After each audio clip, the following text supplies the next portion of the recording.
aujourd'hui, je vais donner le message.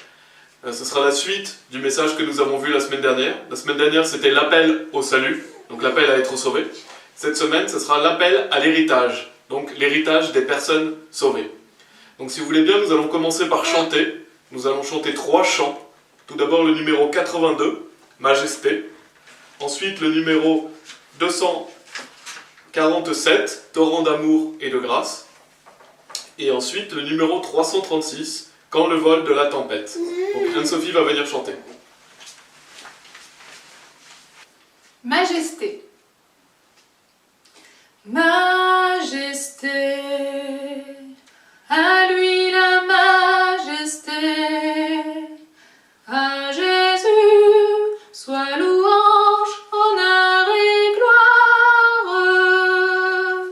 Majesté, suprême autorité, du haut des cieux, son règne vient sur tous les siens.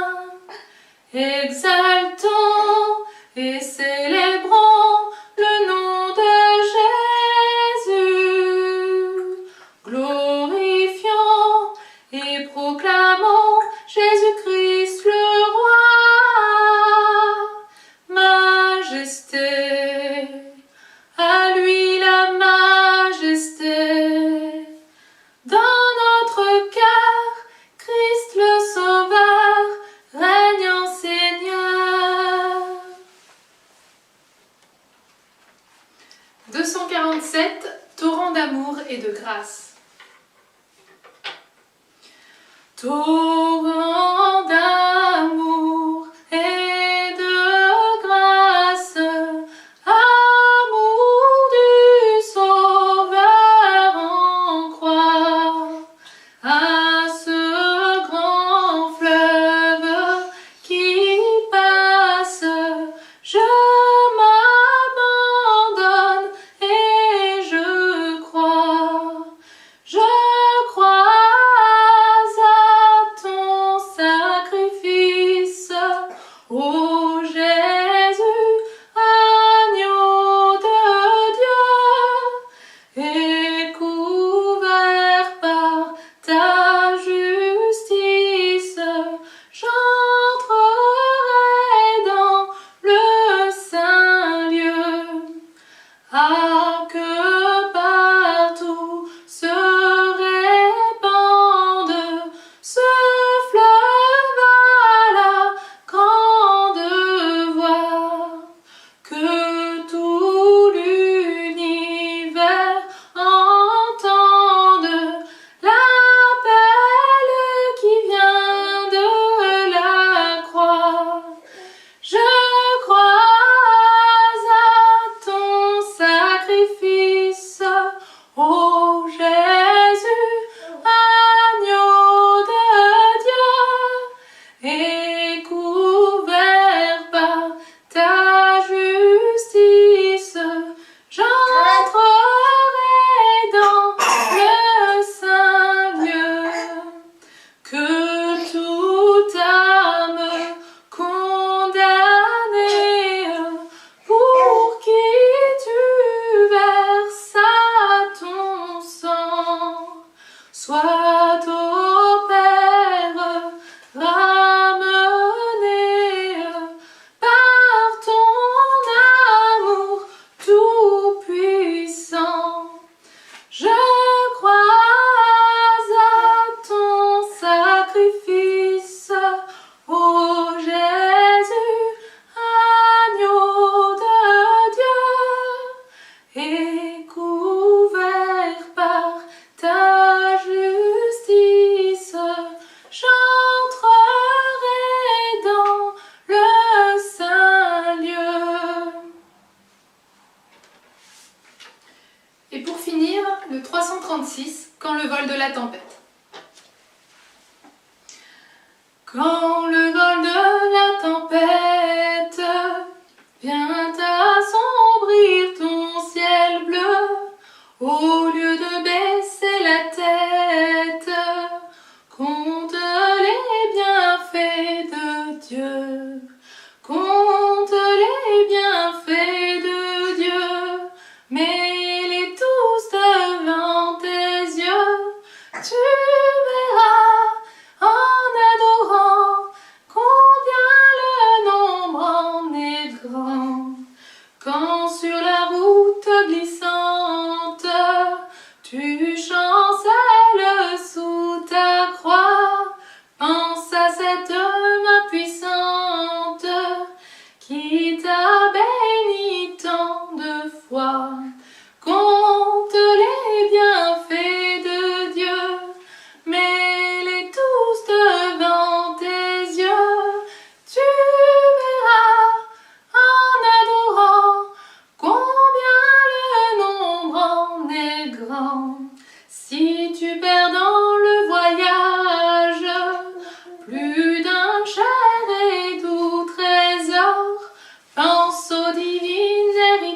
les bienfaits de Dieu, mets-les tous devant tes yeux.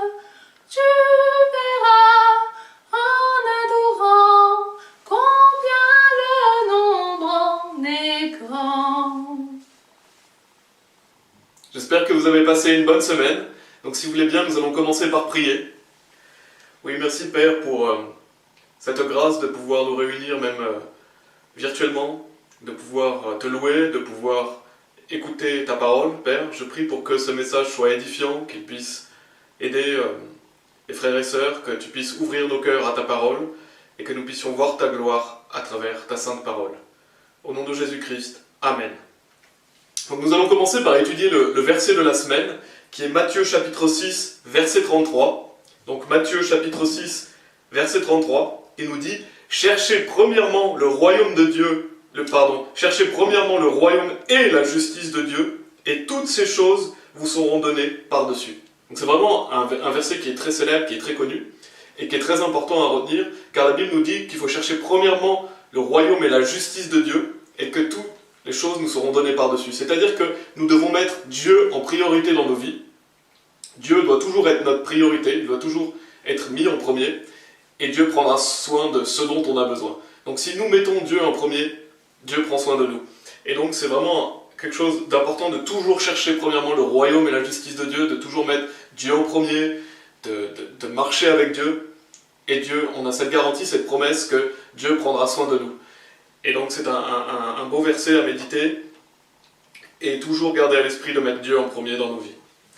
Donc, le message aujourd'hui, la semaine dernière, nous avions vu l'appel à être sauvé. Donc, c'était « Venez à moi, l'appel au salut ». Donc, le fait que Dieu appelle tous les hommes à être sauvés et que Dieu veut que tous les hommes soient sauvés. Et on a vu un peu le salut, on a vu en plusieurs points, je vais en reparler. Et cette semaine, c'est l'appel à l'héritage. Donc, c'est l'héritage des personnes sauvées. Et le titre du sermon, c'est « L'héritage des saints dans la lumière, l'appel à l'héritage ».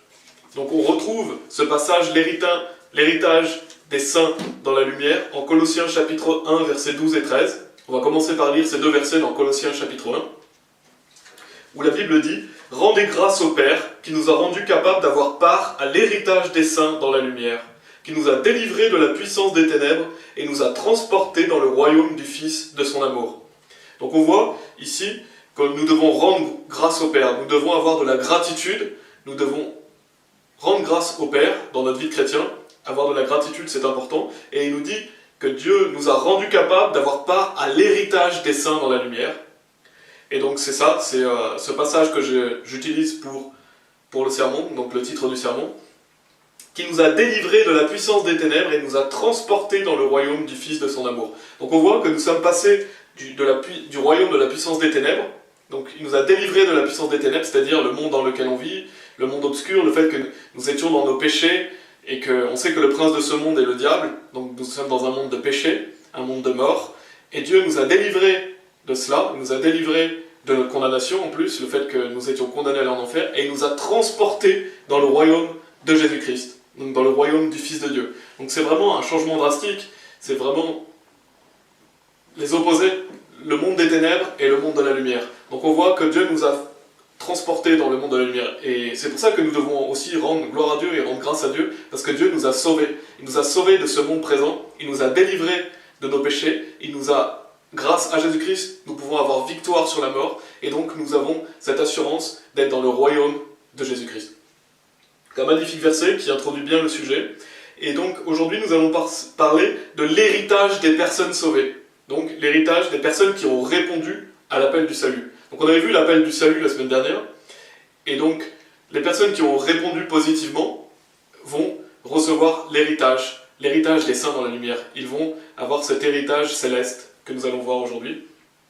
Donc ce sont des personnes qui ont répondu positivement à l'appel du salut, ce sont des enfants de Dieu, et Dieu appelle bien sûr les non-sauvés à cela aussi. Dieu appelle les non-sauvés à prendre part à l'héritage des saints dans la lumière, prendre part à l'héritage des personnes sauvées. Mais pour cela, ils doivent être sauvés, afin qu'ils puissent avoir accès à cet héritage. Donc c'est pour ça que je dis que ce sermon s'adresse particulièrement aux personnes déjà sauvées, mais bien sûr, Dieu appelle les personnes non sauvées à être sauvées à travers ce qu'il nous donne dans sa parole. Et la semaine dernière, la notion d'appel prenait vraiment la définition d'une invitation Dieu nous invite à être sauvés, il nous commande à être sauvés.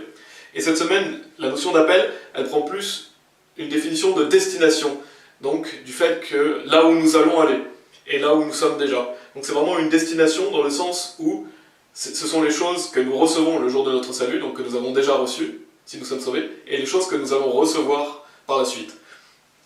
Et on avait pris l'illustration d'un bateau la semaine dernière, et on avait dit que ce bateau était Jésus-Christ, donc le fait que Jésus est la porte, lorsque nous rentrons dans son bateau, nous avons cette assurance que ce bateau ira à destination, nous avons cette assurance qu'en Jésus-Christ, nous allons aller au paradis, parce que Dieu a déjà décidé que ceux qui croient en Jésus-Christ vont aller au paradis.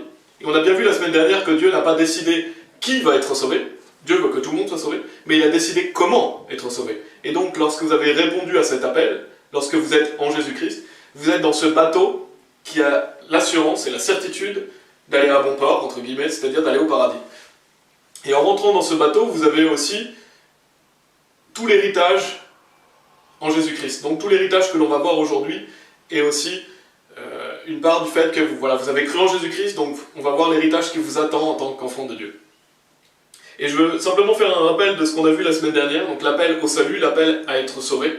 On avait vu en 5 parties. La première, c'était que le salut est pour tous les pécheurs, donc Dieu appelle tous les pécheurs à la repentance. Il veut que les gens soient pardonnés de leurs péchés. Le deuxième point, c'était que tout le monde est appelé au salut, donc Dieu veut que tous les hommes soient sauvés, et Dieu attire tous les hommes à lui. Le troisième, c'est que l'appel, il est seulement en Jésus-Christ, donc Jésus-Christ est le chemin, la vérité et la vie. Il n'y a de salut en aucun autre. C'est le seul nom qui nous est donné parmi les hommes, par lequel nous devons être sauvés.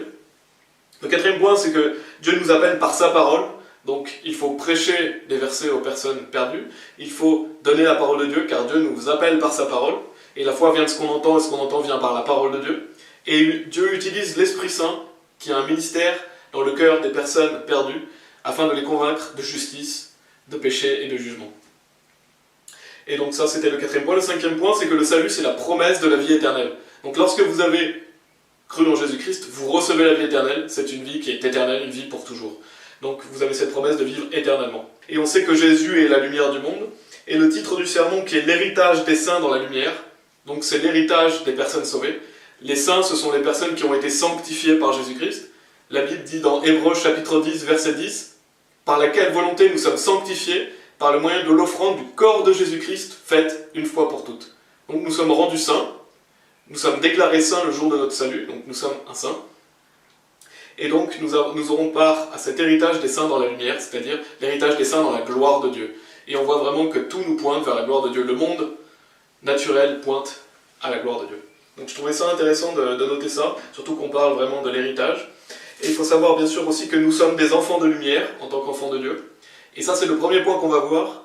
Le premier point qu'on va voir aujourd'hui, c'est le fait que notre héritage, il est le fait que nous sommes le peuple de Dieu. Donc nous, en tant que personnes sauvées, nous sommes le peuple de Dieu, nous sommes enfants de Dieu. La Bible dit dans Jean chapitre 1, verset 12, « Mais à tous ceux qui l'ont reçu, donc en parlant de Jésus-Christ, en parlant de recevoir la vie éternelle, à eux il a donné le pouvoir de devenir les fils de Dieu, c'est-à-dire à ceux qui croient en son nom. » Donc la Bible dit que lorsque vous croyez en Jésus-Christ, vous devenez un enfant de Dieu. Et donc si vous le devenez, c'est que vous ne l'êtes pas avant. Donc Dieu a créé tous les êtres humains, mais pour devenir son enfant, son fils ou sa fille, il faut croire dans le Seigneur Jésus-Christ. Et c'est seulement croire, ce n'est pas les œuvres, c'est mettre sa confiance en Jésus-Christ. Et le jour où vous faites cela, vous devenez un enfant de Dieu. C'est la nouvelle naissance, Dieu fait de vous une nouvelle créature, vous rentrez dans la famille de Dieu, et bien sûr, vous y êtes pour l'éternité. Vous êtes en Jésus-Christ, c'est ce qu'on va voir dans le deuxième point, vous appartenez à Dieu, vous êtes un enfant de Dieu, et tout comme votre père physique est toujours votre père spirituel, Dieu, est toujours votre père. Donc c'est un privilège, et c'est vraiment une bénédiction, c'est que non seulement Dieu nous a créés, mais en plus nous devenons son fils ou sa fille le jour de notre salut. Nous sommes de sa famille. Dans Romains chapitre 9, si vous voulez aller dans Romains chapitre 9, on va lire versets 24 à 26, où la Bible dit « Ainsi nous a-t-il appelés, non seulement d'entre les Juifs, mais aussi encore d'entre les païens, selon ce qu'il le dit dans Osée, « J'appellerai mon peuple celui qui n'était pas mon peuple, et bien-aimé celle qui n'était pas la bien-aimée. Et là où on leur disait « Vous n'êtes pas mon peuple », ils seront appelés « fils du Dieu vivant ». Donc on est appelé le peuple de Dieu, en tant que personnes sauvées, nous sommes appelés fils du Dieu vivant. Donc fils ou fille du Dieu vivant. Donc c'est vraiment un privilège. Nous sommes le peuple de Dieu. Les chrétiens sont le peuple de Dieu. Et donc nous sommes les enfants du Créateur de l'univers. Il ne faut jamais oublier cela. Dieu est notre Père. Comme je l'ai dit, rien ne peut changer cela. Une fois que vous êtes devenu son enfant, vous le restez pour toujours. C'est une certitude. Et Galates chapitre 3, versets 28 et 29 nous parle aussi de cette notion. Il est dit, il n'y a plus ni juif ni grec, il n'y a plus ni esclave ni libre, il n'y a plus ni homme ni femme, car tous vous êtes un en Jésus-Christ. Et si vous êtes à Christ, vous êtes donc la postérité d'Abraham, héritier selon la promesse. Donc on voit, il n'y a plus juif, plus grec, plus esclave, plus libre, plus homme, plus femme, car vous êtes tous un en Christ Jésus. Vous appartenez à Christ. Lorsque vous êtes un enfant de Dieu, vous faites partie de la grande famille des enfants de Dieu, et donc vous appartenez à Christ. Et si vous êtes à Christ, vous êtes la postérité d'Abraham, et donc héritier selon la promesse. Donc, en tant qu'enfants de Dieu, nous sommes les héritiers de la promesse que Dieu a fait à Abraham, et nous sommes la postérité d'Abraham. Et la Bible dit aussi que nous sommes les rachetés de l'Éternel. Dans l'Ancien Testament, c'est vraiment un magnifique verset dans Ésaïe chapitre 51, verset 11, et vraiment un très beau chapitre, Ésaïe chapitre 51, qui nous dit « Ainsi les rachetés de l'Éternel », donc les rachetés de l'Éternel, ce sont les personnes qui ont été sanctifiées, ce sont les saints, ce sont les personnes sauvées, retourneront, ils iront à Sion avec chant de triomphe, et une joie éternelle couronnera leur tête. L'allégresse et la joie s'approcheront, la douleur et les gémissements s'enfuiront. Et avant d'avoir un peu plus en détail ce verset, je vais lire aussi Hébreux chapitre 12, verset 22, qui est dans le Nouveau Testament, qui dit « Mais vous, vous êtes approchés de la montagne de Sion, de la cité du Dieu vivant, la Jérusalem céleste, des myriades qui forment le cœur des anges. » Donc pour revenir au verset 11, c'est magnifique parce que la Bible dit qu'on ira à Sion avec chant de triomphe. Donc nous irons à la montagne de Dieu, nous irons à la cité du Dieu vivant avec des chants de triomphe. Donc on peut imaginer vraiment cette scène des enfants de Dieu qui iront vers Dieu en chantant des chants de triomphe. Donc on peut voir que la gloire de Dieu sera tellement merveilleuse que nous chanterons la louange et la gloire de Dieu. Et en plus il est dit une joie éternelle couronnera leur tête. Donc imaginez le fait d'avoir une couronne de joie éternelle. C'est merveilleux d'imaginer une chose pareille, nous serons dans la joie éternelle. Car sur cette terre, il y a beaucoup de douleurs, de difficultés, il y a beaucoup de mauvaises choses, mais tout ça sera terminé lorsque nous serons au paradis. Une joie éternelle couronnera notre tête. Donc c'est vraiment un merveilleux passage à toujours se rappeler le fait que nous allons aller dans un royaume éternel où il n'y aura que joie éternelle. Et la Bible dit « l'allégresse et la joie s'approcheront ». Et cette notion d'allégresse, c'est intéressant parce que je suis allé voir dans le Larousse qu'est-ce que veut dire allégresse, et il est dit « joie vive qui se manifeste extérieurement ». Donc l'allégresse, c'est une joie vive qui se manifeste extérieurement. C'est-à-dire que nous serons tellement joyeux, tellement heureux dans la présence de Dieu et dans le royaume de Dieu, qu'on ne pourra pas faire autrement que d'exprimer notre joie. Donc on ne pourra pas contenir cette joie sera tellement grande qu'elle ressortira. Donc tout le monde sera dans cette joie, cette allégresse, parce que nous serons dans la gloire de l'Éternel, nous serons dans le royaume de Dieu. C'est vraiment un magnifique verset, Ésaïe chapitre 51, verset 11, et Hébreux chapitre 12, verset 22 aussi, car nous sommes de la cité de Dieu. En tant qu'enfants de Dieu, nous sommes citoyens de Sion, nous sommes citoyens de la Jérusalem céleste, et nous allons vivre pour toujours dans la joie éternelle, et nous chanterons la louange et la gloire de Dieu. Il n'y aura plus de douleur, plus de gémissement. Pour un deuxième point, donc ça c'était le premier point, en tant qu'enfants de Dieu, nous avons l'héritage du peuple de Dieu, donc nous sommes appelés enfants de Dieu, et nous allons hériter de toutes ces choses. Dans le deuxième point, c'est que nous sommes en Jésus-Christ. Lorsque nous sommes sauvés, nous sommes en Jésus-Christ, et il est en nous. Colossiens chapitre 1, verset 27 nous dit « À qui Dieu a voulu faire connaître quelle est la glorieuse richesse de ce mystère parmi les païens, savoir Christ en vous, l'espérance de gloire. » Donc, Christ est en vous, et c'est votre espérance de gloire. Donc, vous savez que vous allez vivre dans la gloire de Dieu, et le fait que Christ soit en vous, c'est votre espérance de gloire. Donc, on voit vraiment cette notion du fait que Christ est en nous, et que nous allons vivre dans sa gloire. Et 1 Pierre chapitre 5, verset 14 nous dit « Saluez-vous les uns les autres par un baiser d'affection, que la paix soit avec vous tous qui êtes en Jésus-Christ. » Donc vous êtes en Jésus-Christ, et donc on voit le fait que Christ est en nous, et le fait que l'on est en Christ. Et nous appartenons à Dieu, donc Jean chapitre 10, verset 28 et 29 nous dit, donc Jésus-Christ qui parle, en parlant des personnes qui croient en lui, « Et je leur donne la vie éternelle, Elles ne périront jamais, aucun homme ne les ravira de ma main. Mon Père qui me les a données est plus grand que tous, et aucun homme n'est capable de les ravir de la main de mon Père. Donc on voit que nous sommes dans la main de Dieu, nous lui appartenons, et nous sommes dans cette main pour l'éternité. Dieu nous tient, et cela depuis le jour de notre salut. Et donc depuis le jour de notre salut, nous sommes appelés le peuple de Dieu, nous appartenons à Jésus-Christ, nous sommes en lui, il est en nous, et nous avons cette certitude car la parole de Dieu l'atteste. Et donc c'est un héritage qui est déjà présent, c'est-à-dire qu'à partir du moment où vous avez cru en Jésus-Christ, vous avez déjà une partie de l'héritage, car l'Esprit Saint vient vivre en vous, Christ est en vous, vous appartenez à Christ, vous êtes un enfant de Dieu, et voilà, donc vous avez déjà une partie d'héritage, mais vous avez des choses qui sont à venir aussi, car vous ne vivez pas encore dans le royaume de Dieu, donc ça c'est à venir, les choses, tout n'est pas manifesté au moment de votre salut, ce sont des choses à venir, et donc tout n'est pas révélé. Mais nous sommes déjà citoyens de Sion, nous sommes déjà citoyens de la cité du Dieu vivant, donc c'est notre patrie. Le troisième point, c'est l'appel à être ressuscité. Donc lorsque nous appartenons à Christ, nous savons que nous allons ressusciter pour la vie éternelle. Jean chapitre 6, verset 40 nous dit « La volonté de celui qui m'a envoyé est que quiconque voit le Fils et croit en lui ait la vie éternelle, et je le ressusciterai au dernier jour. » Donc ça, c'est un bon verset qui explique vraiment clairement le salut, parce que Dieu nous donne quelle est sa volonté. Sa volonté, donc pour le salut, ce n'est pas que vous fassiez des bonnes œuvres, ce n'est pas que vous soyez baptisés, ce n'est pas que vous meniez une bonne vie, non, c'est pas ça sa volonté pour le salut. Sa volonté, c'est que quiconque voit le Fils, donc c'est-à-dire le voir par la foi, par les yeux de la foi, et croit en lui, ait la vie éternelle, et je le ressusciterai au dernier jour. Donc la volonté du Père, c'est que l'on croit en Jésus-Christ pour recevoir le don de la vie éternelle, et Dieu nous ressuscitera au dernier jour. Donc lors du retour de Jésus-Christ, nous serons ressuscités pour la vie éternelle. Donc nous avons cette assurance d'être ressuscités, c'est notre héritage en tant qu'enfant de Dieu, d'être ressuscités pour la vie. Et on va aller dans 1 Corinthiens chapitre 15, si vous voulez aller, 1 Corinthiens chapitre 15. Je vais lire quelques versets, parce que c'est vraiment un très bon chapitre qui parle de la résurrection, 1 Corinthiens chapitre 15. Au verset 42, il est dit « Ainsi en est-il de la résurrection des morts. Le corps est semé corruptible, il ressuscite incorruptible. » Donc on voit que pour le moment, nous avons un corps corruptible. Nous sommes dans cette chair, nous pouvons mourir.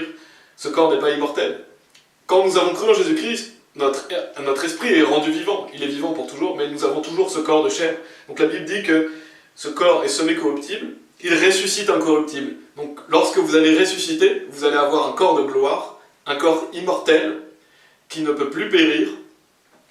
Et donc c'est ce que Dieu nous dit. Et il dit aussi au verset 49, « Et de même que nous avons porté l'image du terrestre, nous porterons aussi l'image du céleste. » Donc là, aujourd'hui, nous portons l'image du terrestre, nous sommes dans ce corps, et un jour, nous allons porter l'image du céleste. Donc ça, c'est une promesse, le fait que nous allons avoir un corps céleste, le fait que nous aurons un corps incorruptible, un corps immortel. Et la parole nous dit, notamment dans le verset 41 de ce chapitre, que nous aurons des corps de gloire qui diffèrent en gloire. Et je mentionne cela, mais j'en parlerai dans le prochain enseignement sur l'appel, qui sera l'appel à la vie chrétienne. J'en parlerai plus en détail dans cet enseignement, car c'est important de noter le fait que nous aurons un corps qui diffère en gloire l'un de l'autre. Nous n'aurons pas tous le même corps au niveau de la gloire. Et pourquoi? Parce que ça dépendra de nos œuvres. C'est pour ça que je vais en parler dans le prochain sermon. C'est l'appel à la vie chrétienne, et donc on verra que, et c'est écrit dans la Bible, que les corps de gloire vont différer l'un de l'autre. Et nous serons semblables à Christ, donc tous les enfants de Dieu, toutes les personnes sauvées vont ressusciter et seront semblables à Christ.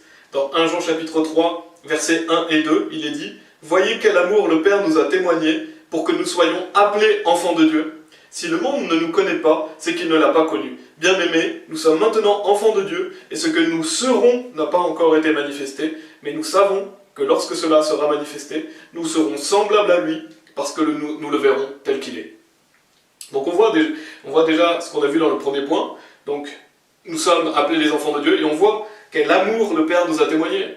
Quel merveilleux amour le Père nous a témoigné, c'est qu'il a envoyé son Fils bien-aimé pour nous. Son Fils parfait, le Fils de Dieu qui n'a commis aucun péché, qui est parfait, est mort pour des injustes. Lui, le juste, pour des injustes. Donc il n'y a pas de plus grand amour que ce que le Père a fait pour nous. Il n'y a pas de plus grand amour aussi que ce que le Fils a fait pour nous. Donc Dieu a manifesté son amour envers nous dans le fait qu'il ait envoyé son Fils Jésus-Christ mourir pour nos péchés. Et le salut est gratuit pour nous. Donc on voit vraiment quel amour le Père nous a témoigné, et on ne doit jamais oublier cela. On ne doit jamais oublier que Dieu nous aime à tel point qu'il a envoyé son Fils pour nous. Donc soyons reconnaissants vers cela. Et la Bible dit, donc nous sommes maintenant enfants de Dieu, donc comme on l'a vu, on est le peuple de Dieu, on est enfants de Dieu depuis le jour de notre salut. Et ce que nous serons n'a pas encore été manifesté, parce que nous n'avons pas encore notre corps de gloire, nous ne sommes pas encore semblables à Jésus-Christ, donc ce sont les choses à venir, l'héritage à venir. Et lorsque cela sera manifesté, nous serons semblables à lui, donc nous serons semblables à Jésus-Christ. Donc ça c'était le troisième point, c'est le fait que nous sommes appelés à ressusciter en tant qu'enfants de Dieu. Le quatrième point, c'est que nous sommes appelés à être participants du royaume. Donc c'est là où nous allons vivre l'éternité dans le royaume de Dieu. Et donc ça rejoint le titre du sermon, l'héritage des saints dans la lumière. Donc l'héritage des saints qui vont vivre dans la gloire de Dieu, dans le royaume de Dieu, et notamment comme on l'a vu dans Colossiens chapitre 1, versets 12 et 13.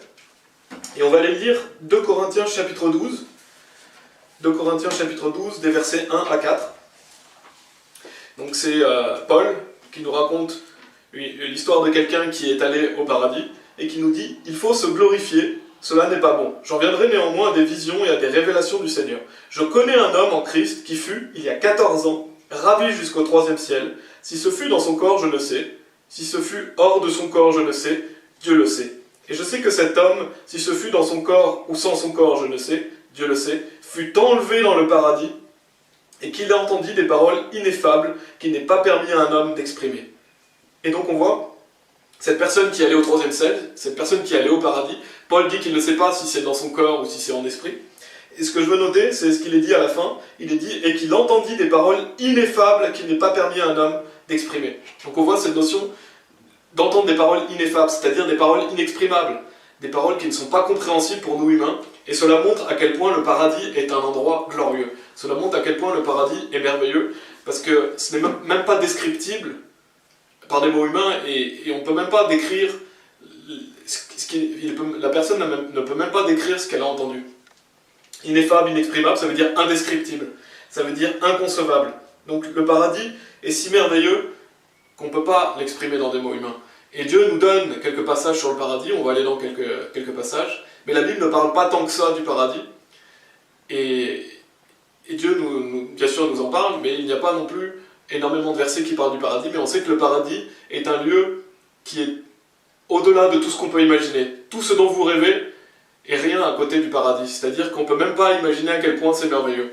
Et ça, Dieu nous le montre, notamment dans ce verset 4, et bien sûr on le voit dans d'autres versets. Donc c'est plus grandiose que tout ce qu'on peut rêver. Et on va noter justement quelques descriptions du paradis qui sont données dans la Bible. On va aller dans quelques notions, notamment sur la Nouvelle Jérusalem, dans Apocalypse chapitre 21. Donc la Nouvelle Jérusalem va descendre sur la Nouvelle Terre. Donc la Nouvelle Terre, c'est après le millénium. Il y a le millénium, après il y a la Nouvelle Terre. Et on voit dans Apocalypse chapitre 21 que la Nouvelle Jérusalem descend sur la Nouvelle Terre. On va lire quelques versets pour parler un peu du paradis, parler un peu de la Jérusalem céleste, notre cité céleste, notre patrie.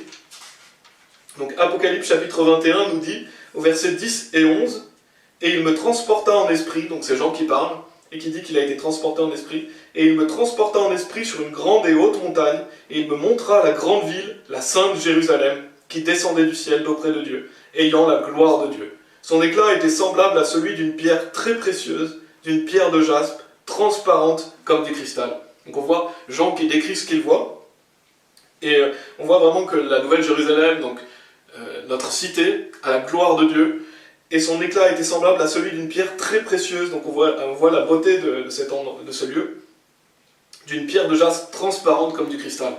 Donc on voit vraiment le fait que notre patrie, notre cité céleste, est vraiment un endroit de pure beauté, un endroit qui est merveilleux. Et Dieu le décrit dans ces versets. Dans les versets 18 et 19 de l'Apocalypse chapitre 21, il est dit aussi « La muraille était construite en jaspe, et la ville était d'or pur, semblable à du verre pur. Les fondements de la muraille de la ville étaient ornés de pierres précieuses de toute espèce, etc. » Donc après, il liste les pierres précieuses. Donc on voit cette notion de pierres précieuses, on voit que les rues sont en or pur, donc on voit vraiment la beauté de ce lieu. Et versets 22 et 23, il est dit « Je ne vis point de temple dans la ville, car le Seigneur Dieu Tout-Puissant est son temple, ainsi que l'agneau. La ville n'a besoin ni du soleil, ni de la lune pour l'éclairer, car la gloire de Dieu l'éclaire, et l'agneau est son flambeau. » Donc on voit le fait qu'il y a la gloire de Dieu. Le royaume de Dieu est un lieu glorieux. Dieu est tellement lumineux qu'il éclaire la ville. Et on voit ces notions de pierres précieuses, d'or pur, etc.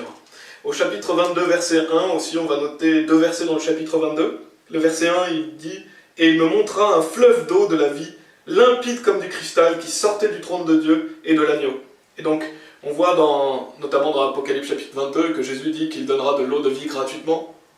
Cette eau de vie qui coule sous le trône de Dieu, c'est cette notion que Dieu donne la vie éternelle, cette notion de salut, et du salut de l'âme, salut de l'esprit. Et il est dit au verset 5, donc en parlant de voir le Père, il est dit « Ses serviteurs le serviront et verront sa face, et son nom sera sur leur front. » Et enfin, j'ai lu un peu du verset 4 aussi, il me semble, mais c'est pour montrer le fait que nous allons voir la face du Père. Donc nous aurons cette bénédiction de voir la face du Père, et son nom sera sur nos fronts. Donc nous sommes son peuple, et nous allons vivre dans la gloire du Père, dans la gloire du Fils. Donc nous serons participants de ce royaume glorieux, et Dieu est le roi, bien sûr, et nous sommes appelés à régner et à servir avec Dieu. Donc lorsque nous irons dans ce royaume, nous servirons Dieu, et nous sommes appelés à régner avec lui. Donc notamment Apocalypse chapitre 20, verset 6, qui nous parle de la notion du fait de régner avec Dieu. Il est dit « Heureux et saints ceux qui ont part à la première résurrection. La seconde mort n'a point de pouvoir sur eux, mais ils seront sacrificateurs de Dieu et de Christ, et ils régneront avec lui pendant 1000 ans. » Donc là, c'est le millénium. On voit le fait qu'en tant qu'enfants de Dieu, nous allons régner avec Christ, et nous allons être sacrificateurs de Dieu et de Christ. Et donc cette notion de régner. Et je ne vais pas rentrer trop dans les détails là-dessus. On le verra aussi dans l'appel à la vie chrétienne. Le fait que nous n'allons pas tous régner à la même autorité. Il y aura Dieu va distribuer de l'autorité à ses serviteurs en fonction de leurs œuvres. Tout comme nous aurons un corps plus glorieux en fonction de nos œuvres, nous aurons aussi plus d'autorité dans le royaume de Dieu en fonction de nos œuvres. Donc ce sont les récompenses que Dieu va donner à ses serviteurs. Donc on en parlera dans le prochain. Et donc Dieu nous appelle à régner avec lui, et nous servirons Dieu. Dans Apocalypse chapitre 22, verset 3, il est dit « Il n'y aura plus d'anathème, donc plus de malédiction. Le trône de Dieu et de l'agneau sera dans la ville, ses serviteurs le serviront. » Donc si vous demandez qu'est-ce que vous allez faire au paradis, vous allez servir Dieu. Dieu a des choses à faire pour vous, et je suis certain que ce que Dieu va vous donner sera quelque chose de merveilleux. Et Dieu va donner des choses à faire à ses serviteurs. Nous allons régner avec Christ pendant le millénium, et comme on l'a vu, nous allons voir la face du Père, et nous allons servir Dieu pour l'éternité. Donc ça, c'était le quatrième point, c'est le fait que lorsque on est une personne sauvée, on a l'appel au fait que nous allons aller dans le royaume de Dieu, que nous allons servir Dieu et régner avec Christ. Le cinquième point, c'est l'héritage céleste. Dans Apocalypse chapitre 21, verset 7, la Bible dit « Celui qui vaincra héritera ces choses, je serai son Dieu et il sera mon fils. » Et on voit dans 1 Jean chapitre 5, verset 5, que celui qui vainc, c'est celui qui a cru que Jésus est le Fils de Dieu. Donc si vous avez cru en Jésus-Christ, vous avez vaincu le monde, vous êtes vainqueur, et donc vous allez hériter de toutes ces choses. Donc cette notion d'avoir un héritage céleste. Dans Éphésiens chapitre 1, verset 18, si vous voulez aller dans Éphésiens chapitre 1, verset 18, la Bible dit « Et qu'il illumine les yeux de votre cœur, pour que vous sachiez quelle est l'espérance qui s'attache à son peuple, quelle est la richesse de la gloire de son héritage qu'il réserve aux saints. » Donc on voit la richesse de la gloire de son héritage qu'il réserve aux saints. Donc ce que Dieu nous réserve est merveilleux. Donc on voit cette notion de gloire, on voit cette notion de l'héritage que Dieu prépare, l'héritage céleste, l'héritage des saints dans la lumière, donc le fait que nous allons vivre dans la lumière, le fait que nous allons vivre dans le royaume de Dieu. Et donc notre héritage est au ciel. On ne doit jamais oublier que notre héritage est au ciel. La Bible dit aussi que nous sommes héritiers et co-héritiers dans Romains chapitre 8, verset 17. Il est dit « Or si nous sommes enfants », donc lorsqu'on est sauvé on est enfant, on l'a déjà vu, nous sommes aussi héritiers, héritiers de Dieu et co-héritiers de Christ. Si toutefois nous souffrons avec lui, afin d'être glorifiés avec lui. Donc nous sommes héritiers de Dieu et co-héritiers avec Christ. Donc nous allons régner avec Jésus-Christ, nous sommes des héritiers de Dieu. Et il est dit aussi, si toutefois nous souffrons avec lui, afin d'être glorifiés avec lui. Parce que si vous souffrez pour Christ, donc lorsque vous êtes sauvés pour toujours, rien ne peut changer ça. Vous avez votre assurance d'aller au paradis, quoi que vous allez faire dans votre vie. Et bien sûr, Dieu s'attend à ce que ses enfants fassent des œuvres. Les œuvres ne sont pas automatiques. Une personne sauvée fera peut-être aucune bonne œuvre, il ira au paradis. Mais quel dommage, parce que Dieu a fait de vous une nouvelle créature, et Dieu veut que vous pratiquiez les bonnes œuvres. Dieu va vous récompenser, il va vous bénir si vous faites cela. Et il dit que si vous souffrez avec Christ, donc si vous vivez la vie chrétienne, vous allez souffrir. La Bible dit que tous ceux qui vivent pieusement en Christ Jésus souffriront la persécution. Donc si vous endurez cette souffrance pour Christ, pour la gloire de Dieu, en œuvrant pour le Seigneur, alors vous serez glorifiés avec lui, dans le sens où vous aurez un corps plus glorieux, vous aurez plus d'autorité, vous aurez des récompenses dans le ciel. Donc c'est ce que Dieu nous invite à faire. Dieu nous invite à souffrir pour lui, afin d'être glorifiés avec lui. Quoi qu'il arrive, en tant que personne sauvée, vous allez vivre dans la gloire de Dieu. Mais si vous œuvrez pour Dieu, vous aurez, comme je l'ai dit, plus de récompenses. Et ça, on le verra dans le prochain sermon. Donc nous sommes aussi appelés à partager la gloire du Seigneur Jésus, en tant que personne sauvée. 2 Thessaloniciens chapitre 2, verset 14 nous dit « C'est à quoi il vous a appelé par notre évangile, pour que vous possédiez la gloire de notre Seigneur Jésus-Christ. » Donc, on l'avait vu dans le premier... l'appel à être sauvé, que Dieu nous appelle par l'évangile, donc Dieu nous appelle par la parole de Dieu. L'évangile est ce qui nous permet d'être sauvés, le fait que Jésus-Christ est mort sur la croix pour nos péchés, qu'il a été enseveli, qu'il est ressuscité des morts. Si nous ajoutons foi à ça, nous sommes sauvés. Et donc, nous sommes appelés à posséder la gloire de notre Seigneur Jésus-Christ, c'est-à-dire à vivre dans la gloire de Dieu, vivre dans la gloire de Jésus. Et on avait vu dans Colossiens chapitre 1, verset 27, « Christ en vous, l'espérance de gloire ». Donc vous avez cette certitude que vous allez vivre dans la gloire du Seigneur Jésus-Christ. Et Colossiens chapitre 3, verset 4 nous dit « Quand Christ, notre vie, paraîtra, alors vous paraîtrez aussi avec lui dans la gloire. » Ça c'est vraiment un beau verset aussi qui nous dit que quand Christ, qui est notre vie, parce que Jésus est la vie, Jésus lui dit « Je suis le chemin, la vérité et la vie ». Donc Jésus est la vie, c'est la vie éternelle, en lui est la vie. Donc quand Christ va paraître, et Christ est notre vie. Donc ça, il faut toujours se rappeler que Christ c'est la vie. Si vous vivez en tant que personne sauvée dans le monde, et ben vous vous coupez du fait de marcher avec Dieu. Donc quel dommage, parce que Christ est la vie, il n'y a pas d'autre vie que Christ. C'est pourquoi Dieu nous appelle à le servir. Bien sûr, comme je l'ai dit, vous avez reçu la vie éternelle, vous avez cette certitude d'aller au paradis, donc vous avez la vie éternelle. Dieu veut que l'on marche avec lui parce qu'il est la vie. Et quand Christ, notre vie, paraîtra, donc quand Christ va revenir, alors vous paraîtrez aussi avec lui dans la gloire. Donc nous serons dans la gloire de Dieu, nous allons ressusciter dans notre corps de gloire, et nous allons paraître avec Dieu. Et Romains chapitre 8, par faute de temps, je ne vais pas les lire, mais versets 29 et 30, si vous voulez lire chez vous. Romains chapitre 8, versets 29 et 30. Donc on va reprendre les 5 points que l'on a vus, donc pour voir ce qu'on a vu dans ce sermon. C'est le fait que lorsque l'on est sauvé, on a un héritage qui nous attend, l'héritage des saints dans la lumière. Donc le premier point, c'est que nous sommes appelés le peuple de Dieu. Donc lorsque nous avons cru en Jésus-Christ, nous devenons enfants de Dieu. Nous sommes des enfants de lumière, nous sommes citoyens de la cité du Dieu vivant, citoyens de Sion, citoyens de la Nouvelle Jérusalem. Nous avons cette certitude que l'allégresse et la joie éternelle nous attendent, plus de douleur, plus de gémissement, plus de souffrance. Et donc c'est toujours très important d'avoir les yeux fixés sur notre patrie céleste. Ici, nous sommes que temporaires. Notre vraie patrie, notre vraie cité, elle est dans les cieux. Et donc nous devons toujours penser à cela. Et ça nous apporte de la joie dans cette vie, mais nous n'imaginons même pas la joie que nous allons expérimenter après, l'allégresse, comme la Bible dit. Le deuxième point, c'est que nous sommes en Jésus-Christ, et il est en nous. Le troisième point, c'est que nous sommes appelés à ressusciter. Nous avons cette certitude de ressusciter pour la vie, et nous aurons un corps de gloire.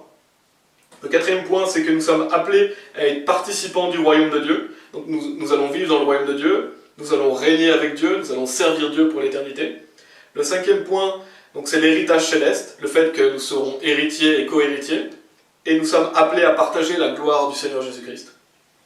Et comme on l'a vu, certaines choses sont déjà présentes, c'est-à-dire que lorsque vous avez cru en Jésus-Christ, vous êtes devenu un enfant de Dieu, lorsque vous avez cru en Jésus-Christ, vous êtes en lui, il est en vous, et certaines choses sont à venir, donc des choses sont à manifester, bien sûr, le fait que vous allez vivre dans le royaume de Dieu, le fait que vous allez régner avec Dieu, le fait que vous allez vivre dans la gloire du Seigneur Jésus-Christ, ça c'est à venir. Et pour conclure, donc une fois sauvés, nous avons l'assurance de vivre éternellement dans le royaume de Dieu. Jean chapitre 11, versets 25 et 26 nous dit « Jésus lui dit, je suis la résurrection et la vie. Celui qui croit en moi, bien qu'il soit mort, cependant il vivra. Et quiconque vit et croit en moi ne mourra jamais. Crois-tu cela ?» Donc on voit Jésus qui dit que si vous croyez en Jésus-Christ, vous ne mourrez jamais. C'est-à-dire que lorsque vous mourrez physiquement, vous ouvrez les yeux, vous êtes au paradis. Ça parle que vous ne mourrez jamais spirituellement. Et donc, vous allez vivre éternellement. Donc ça, c'est vraiment très encourageant aussi de se rappeler toujours le fait que nous ne pouvons pas mourir. Notre corps de chair peut mourir, mais notre esprit est vivant pour toujours. Donc, si nous mourons, nous sommes au paradis, dans la gloire pour l'éternité. Donc, vivons nos jours ici, dans la joie, remercions le Seigneur du fait que nous avons cette espérance bénie, qui est une certitude, car la parole l'atteste, que nous allons vivre où il n'y aura plus de soucis, plus d'inquiétudes, dans la paix et la joie éternelle. Et Dieu nous encourage à travers ces versets, Dieu nous encourage à combattre le bon combat, justement, parce que ici ce n'est que temporaire, pour avoir des trésors dans les cieux, pour amener des personnes avec nous au paradis, permettre à des gens d'aller au paradis, et c'est ce que nous devons faire en tant que chrétiens. Si nous aimons les autres, partageons-leur l'évangile afin qu'ils puissent aussi aller dans ce lieu glorieux. Parce que s'ils ne sont pas sauvés, ils vont dans un lieu qui est vraiment à l'inverse du paradis, qui est l'enfer, qui est un lieu terrible. Et pour terminer, je voulais lire Tite chapitre 2, versets 13 et 14, justement un encouragement pour nous en tant que chrétiens. La Bible dit « En attendant la bienheureuse espérance et la manifestation de la gloire de notre grand Dieu et Sauveur Jésus-Christ, qui s'est donné lui-même pour nous, afin de nous racheter de toute iniquité et de se faire un peuple qui lui appartienne, purifié par lui et zélé pour les bonnes œuvres. » Donc on voit vraiment beaucoup d'informations dans ces versets. Donc nous attendons la bienheureuse espérance, nous attendons le retour du Seigneur Jésus-Christ, qui est notre bienheureuse espérance, qui va être un jour glorieux, un jour merveilleux pour les enfants de Dieu, qui vont se réjouir du fait que le Seigneur revient. Et donc la manifestation de la gloire de notre grand Dieu et Sauveur Jésus-Christ, Dieu va se manifester avec gloire, qui s'est donné lui-même pour nous. Donc Jésus s'est donné pour nos péchés, c'est grâce à lui que l'on peut être sauvé, et il nous a rachetés de toute iniquité, il nous a purifiés de tout péché le jour de notre salut. Et Dieu a fait cela, donc lorsque nous sommes sauvés, nous devenons une nouvelle créature, et la suite du verset nous dit, et de se faire un peuple qui lui appartienne. Donc Dieu, vous appartenez à Dieu, vous êtes un enfant de Dieu, comme on l'a vu dans le premier point, vous lui appartenez, purifié par lui, et zélé pour les bonnes œuvres. Donc ça c'est important à noter, c'est que si vous êtes sauvés, gloire à Dieu, vous êtes certain d'aller au paradis. Maintenant, ce que Dieu vous dit, c'est que vous êtes un peuple particulier. Dieu vous a racheté pour que vous puissiez le servir. Et comme je l'ai déjà mentionné, servir Dieu, ce n'est pas automatique, parce qu'en tant qu'enfant de Dieu, nous avons la chair et l'esprit. La Bible dit qu'il y a une lutte. Il faut revêtir le nouvel homme, donc cela demande des efforts. Et nous devons marcher par l'esprit pour cela. Et c'est ce que Dieu attend des personnes sauvées. Dieu s'est racheté un peuple particulier, afin que ce peuple puisse le servir et faire des bonnes œuvres. Donc Dieu attend de nous des choses. Et nous devons obéir à Dieu, car si nous ne le faisons pas, Dieu va nous châtier, et Dieu va nous ramener sur le droit chemin. Et donc, au lieu, justement, d'être châtiés par Dieu, ou de mener une vie misérable le temps qu'il nous reste ici sur terre, vivons la vie chrétienne, et nous aurons des choses merveilleuses qui nous attendent, plus de récompenses si nous œuvrons pour Dieu. Donc on doit toujours garder ça à l'esprit, que Dieu s'est racheté un peuple particulier, zélé pour les bonnes œuvres. Et le zèle, c'est vraiment montrer que nous soyons bouillants pour Dieu, que nous soyons zélés, que nous ayons de l'audace. Donc voilà, je voulais terminer avec cela. Et donc, j'espère que ce sermon est un encouragement pour vous. N'oubliez jamais l'héritage des saints dans la lumière, l'héritage qui vous attend. Et méditez vraiment ces choses. N'oubliez jamais ça tous les jours, car nous vivons dans un monde obscur. Mais nous avons été transférés dans le royaume de Jésus-Christ et rien ne peut changer cela.